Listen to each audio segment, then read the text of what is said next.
Hey guys, what's up? All right, welcome back. Today, you guys voted to hear about why fiber is essential for weight loss in peri and menopause. So, first, you may have noticed that the things you used to do to lose weight in your 20s and 30s are no longer working.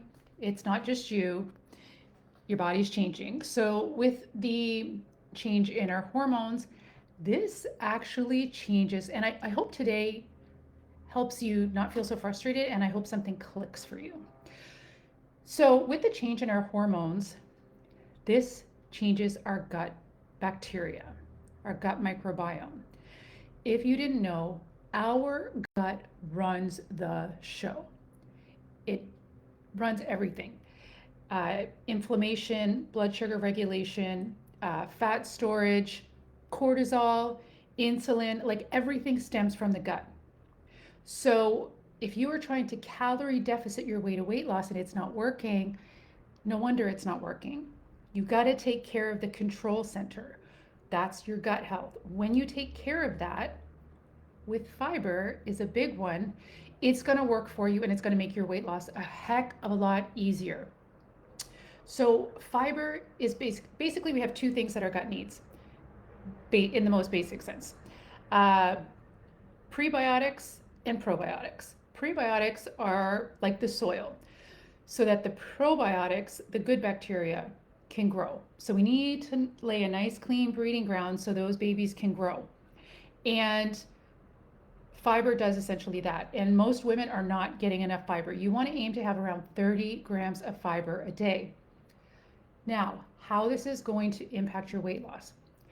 As we go into perimenopause, with the change in our hormones and with the disruption of our gut bacteria, here's what's happening and here's why you've been finding weight loss to be difficult. This is increasing inflammation in our body.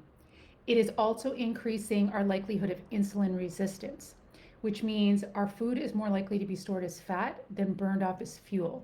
Everything's not working quite as efficiently. So we want to make sure to take care of the gut flora first. When we take care of our gut health, everything else becomes a lot easier and the weight will start to release itself. So one of the things you want to be looking at is there's different types of fiber. And I think when we think of fiber and digestion and gut health, we think of bloating and constipation. Like that's what everybody thinks of, right? And that is 1000% true. It has to do with bloating and constipation, which is very uncomfortable, and obviously constipation is very unhealthy. It's the main way our body detoxifies itself. So if you're not going to the bathroom at least once per day to detoxify yourself properly, things are going to back up, things are going to get congested. You're going to have a heck of a time trying to lose weight if you are backed up and constipated. So fiber is going to help with that. However, it's not the only piece of the puzzle. You want to have a combination of soluble and insoluble fiber. So basically, soluble and soluble fiber, one of them to kind of soften everything, which is like your fruits and veggies, is going to kind of make everything soft. And then you want to have like a bulking fiber, which is going to be more like chia seeds, ground flax seeds, oats, that sort of thing. So you want a bit of both.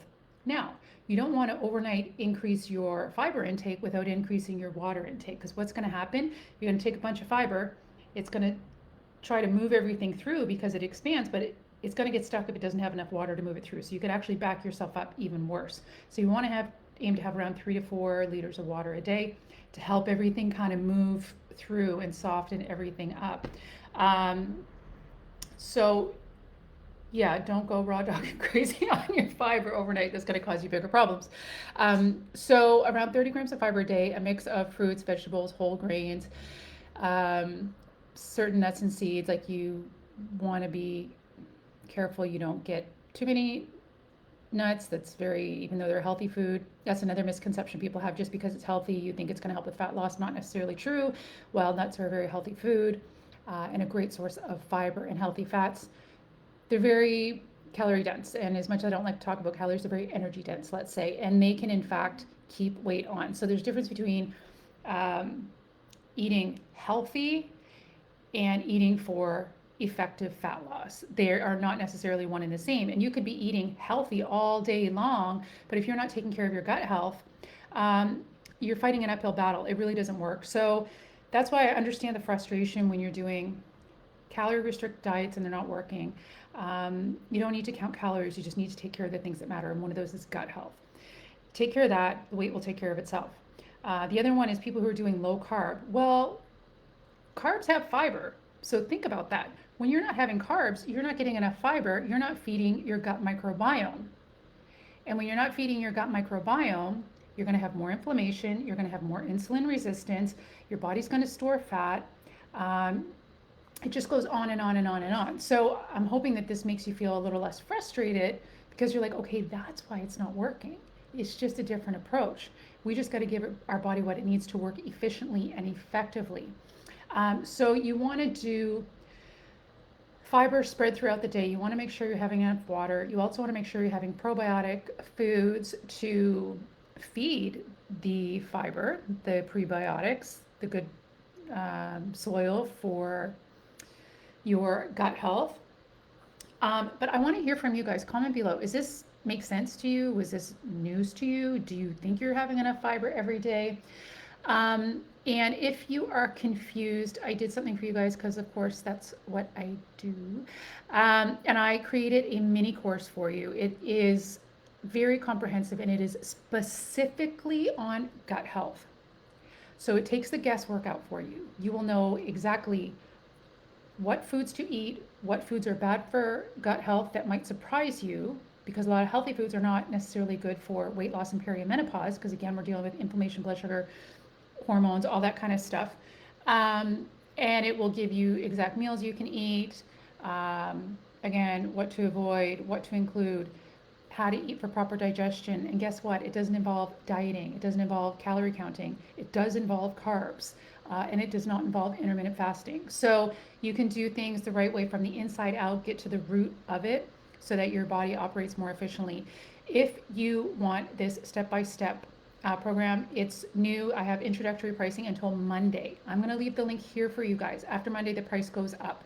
But it will take out all the guesswork for you. If you're struggling to lose weight in perimenopause, this is a no-brainer.